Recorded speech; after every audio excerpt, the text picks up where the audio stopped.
जय भीम. नमो बुद्धाय. मित्र हो, मी भीमसूरी नाटककार गौतम गायकवाड.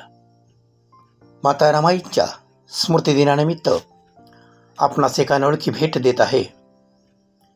आपण आजपर्यंत ऐकलं होतं की लंडनमधून बाबासाहेबांनी आपल्या लाडक्या पत्नी रामूला पत्र लिहिलं होतं.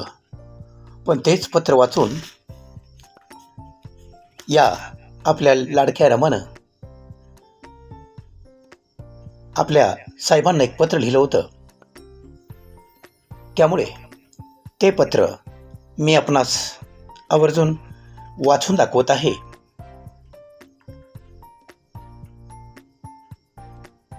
बाबासाहेबांचं पत्र आलं आणि त्यात बाबासाहेबांनी सांगितलं होतं की रामा, तू पत्र लिहि.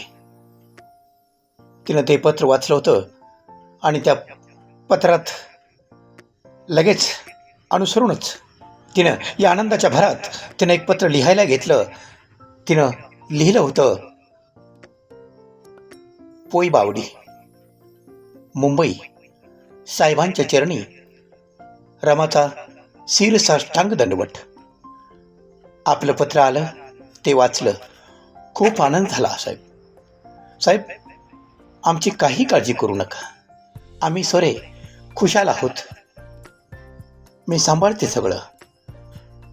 आपलं पत्र पोई बावडीतल्या शेजा पाजाऱ्यांनीही वाचलं.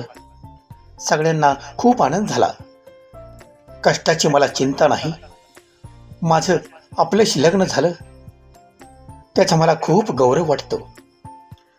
आपण खूप शिकावं हीच माझी कामना आहे. आपण पत्रात अनेक गोष्टी लिहिल्या. मी तुमच्या पाठीशी उभी राहीन. काय वाटेल ते कष्ट करीन, पण मागं हटणार नाही. त्यांची खात्री बाळगावी. आम्ही सर्व खुशाल आहोत असं समजा. आपण जेवण वेळचे वेळी घेत जा. तब्येतीची काळजी घ्या. यशवंताला आपलं पत्र वाचून दाखवलं. बाबा कधी येणार असं तो पुन्हा पुन्हा विचारतो. पत्र पाठवून खुशाली कळवावी. थांबते. आपली पत्नी सौ रमा. असं या रमाबाईंनी पत्र लिहिलं आणि लगेचच रामानं यशवंताला सोबत घेतलं. पोस्टाच्या डब्यात पत्र टाकायला गेले. पत्र टाकलं. पापण्या ओल्या झाल्या होत्या. हेच ते पत्र. माता रमाईने बाबासाहेबांना लिहिलं आणि ते लंडनला पाठवलं. जय भीम. मित्र हो, या क्षणी हे पत्र आवर्जून पुन्हा पुन्हा ऐका.